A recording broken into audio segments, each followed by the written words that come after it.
Sir प्रणाम। हमका पढ़े लिखे ना लिख रहे को महाराज। आगे समाचार ये है आगे कि मेरी बहन की शादी है। मेरी भैंस की शादी है।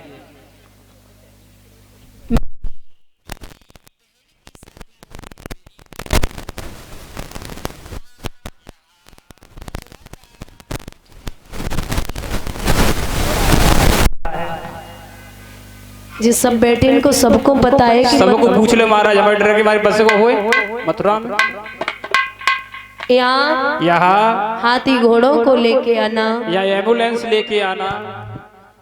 एम्बुलेंस का हुई है। सुनो महाराज, बरातारी और दूल्हे ने एक लड़ाई तो बस हुई। अच्छा, समझदार तो हो। बहुत दिन थे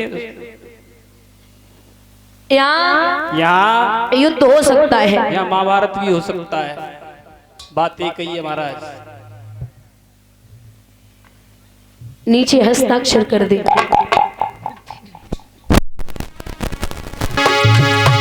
अरे और कछु मेरे पास नाय पास,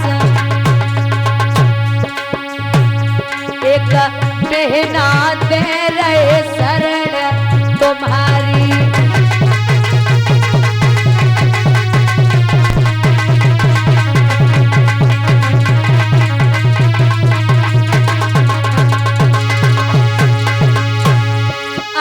होशियारी से आइयो तुम, आइयो तुम, या आई रहो है मथुरा बनवारी।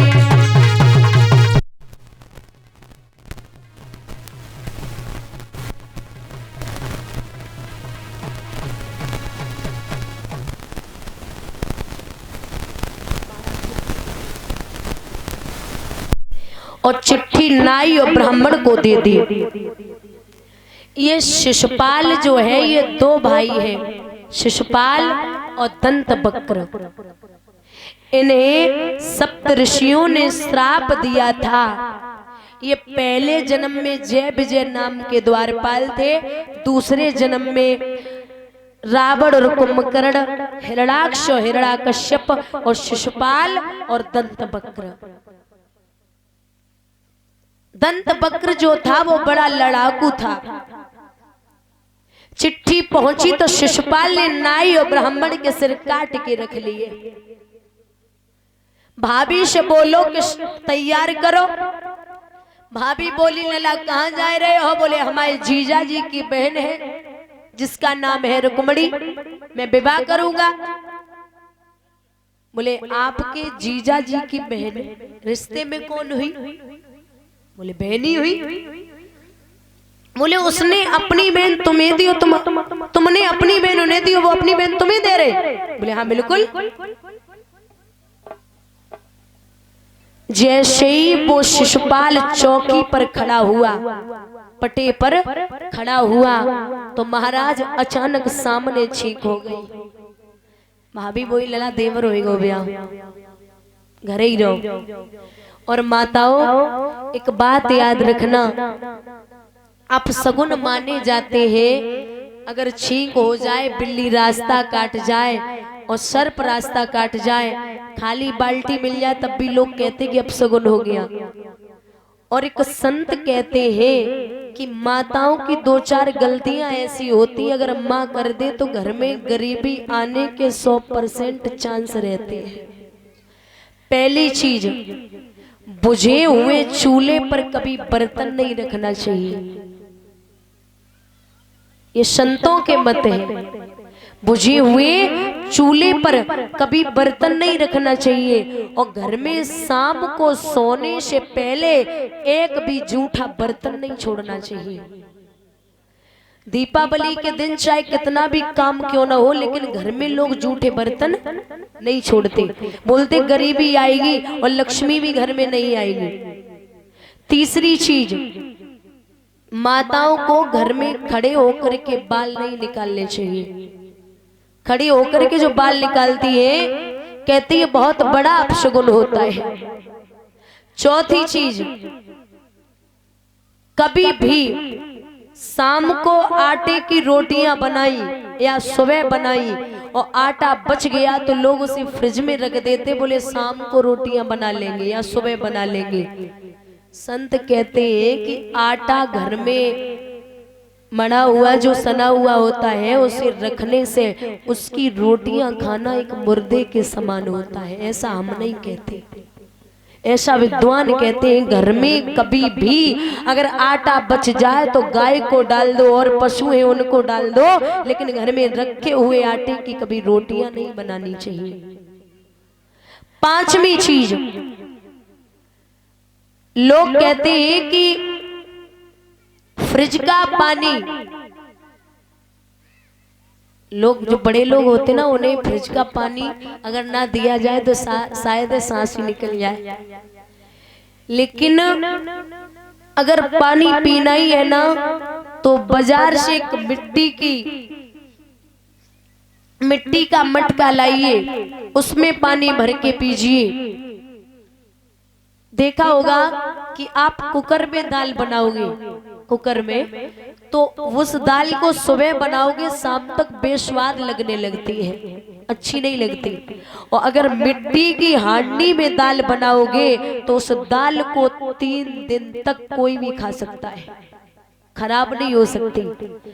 कुकर तो भाई सीधी कहता है तू मेरी सीटी बजा मैं तेरी सीटी बजाऊंगा, बोलिए गोविंद भगवान की। तो ये सुगुन जो है ये तो लोग मानते हैं, लेकिन सगुन जो होते हैं, घर से आप निकले, घर से आप निकल के चलते हो और कहीं दूध की भरी बाल्टी आपको मिल जाए तो आप जिस काम के लिए जाते हो वो पूर्ण हो जाएगा। कहीं जा रहे हो, मंदिर से अगरबत्ती या धूप की सुगंध आ रही है, घंटे घड़ियालों की आवाज आ रही है, तो समझ लेना काम पूर्ण हो गया। कोई गाय अपने बच्चे को दूध पिलाती हुई मिल जाए तो समझ लेना आपका काम पूर्ण हो गया। शिशुपाल जब पैर रखता है तो अचानक छींक हुई। बुजुर्ग कहने लगे कि अपशगुन हो रहा है, लेकिन शिशुपाल कहाँ माने। एक बात देखी होगी, शादी ब्याह में जो लोग इधर उधर के होते ना वो बड़े ढंग से जाते, बहुत ज्यादा, और सबसे ज्यादा एक आदमी जाता है वो होता है लड़के का जीजा, बहुत ढंग से जाएंगे। और बारात में अगर नेकू लड़ाई हो जाए तो जाने का वो चुयू न मारी हो वो 2-4 मार लेते हुए पी के, क्योंकि लिखा है कि जब कौन आए चलते बाकी बारात में जरूर ही चल जाते कि जंगल मोर के बिना और जेले चोर के बिना और भैया सुनी है बाराते दारू खोर के बिना।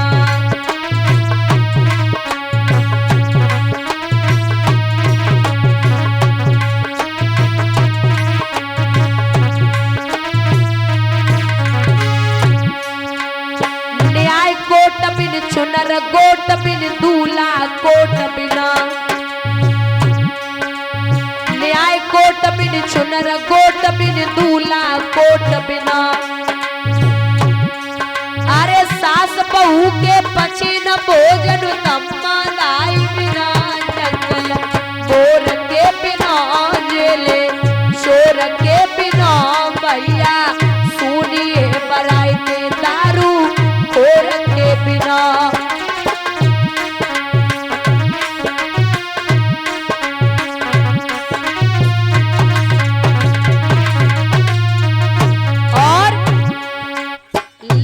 नाई बिन भोग साई बिन ससुरार सारी, लगुन नाई बिन भोग साई बिन ससुरार सारी बिना। और अपनो घर ना शोभा देवे घर वाली के बिना, जंगल मोर के बिना जेले चोर के बिना भैया पड़ते दारू घोर के बिना।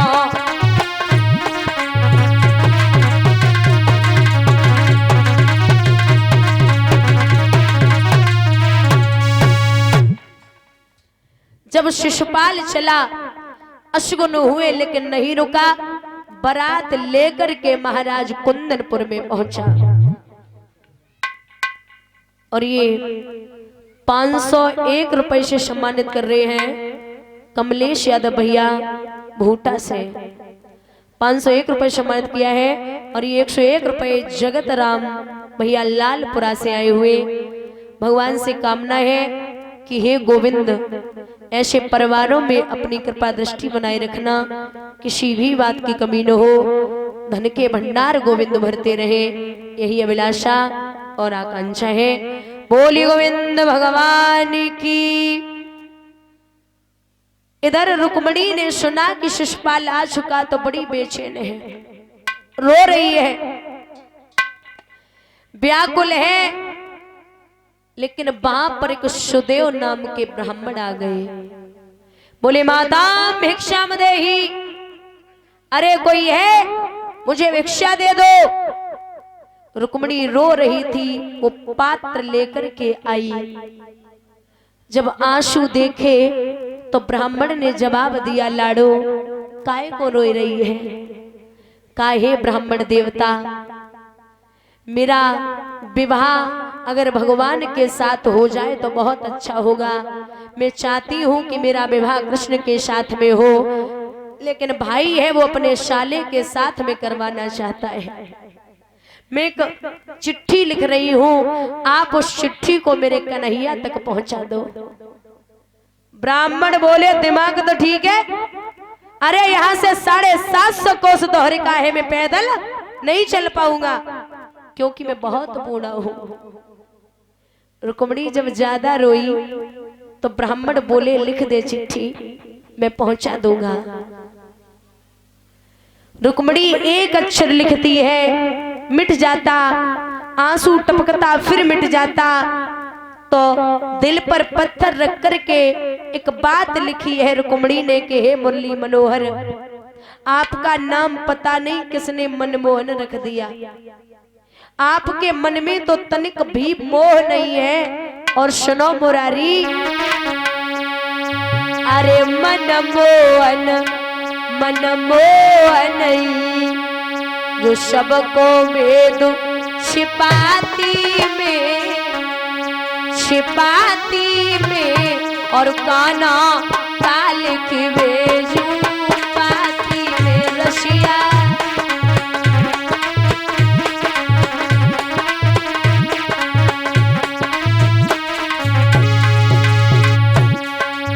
होते पंख मेरे मोहन, होते पंख मेरे रसिया, तो द्वारिका कोई उड़ी आती में काना काल की भेजू पाती में।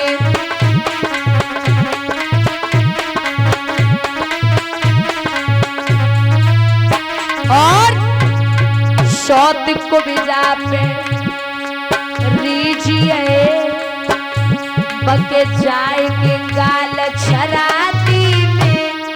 शराती में कनुआ काल के भेलू पाती में।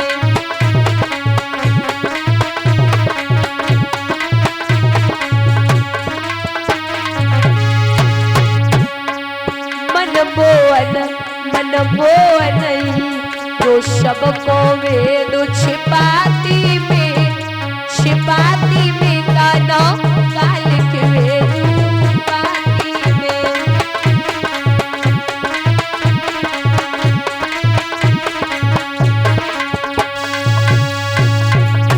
चिट्ठी लिखी और ब्राह्मण को दे दी।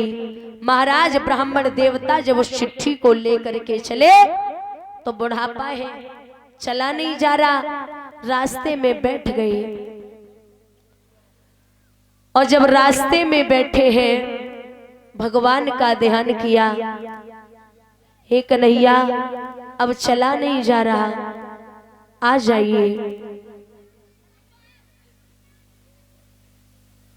ध्यान किया और बोले, हे श्री कृष्ण, आपके भक्त की भेजी हुई चिट्ठी, आपको आना पड़ेगा। सभी लोग प्रेम से दोनों हाथ उठा के बोलेंगे,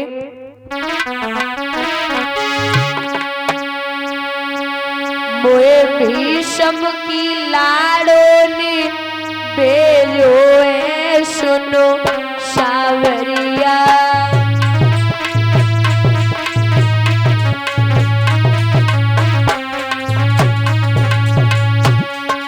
भीष्म की लाड़ों ने भेजो है रे, सुनो सावरिया।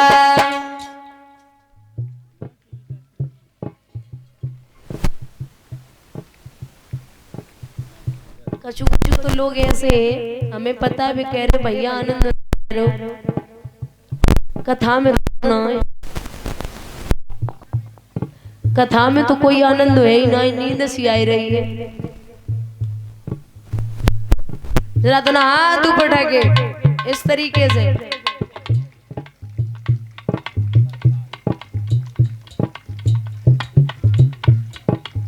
पीछे वाले का इलेक्शन पे होगा।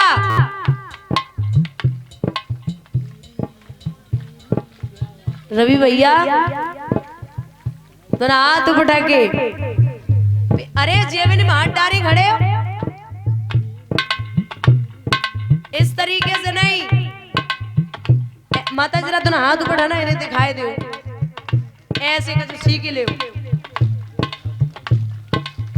इतने गोलीबाजी हुई, भगवान का मुकदमा चल रहा हो। भैया कायल ना कटवा रहे हो, बूटा रहे हो, इज्जत को सवाल है। मोचने भाई तुम ही तो कह रहता हूँ। चलत चलत मेरी मैया तेरा,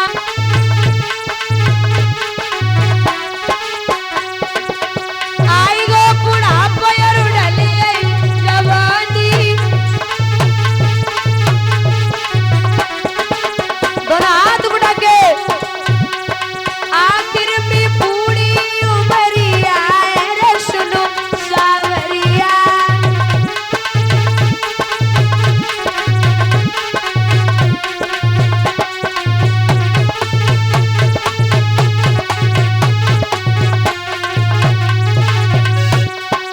सुंदर लखी 71 वर की छाया,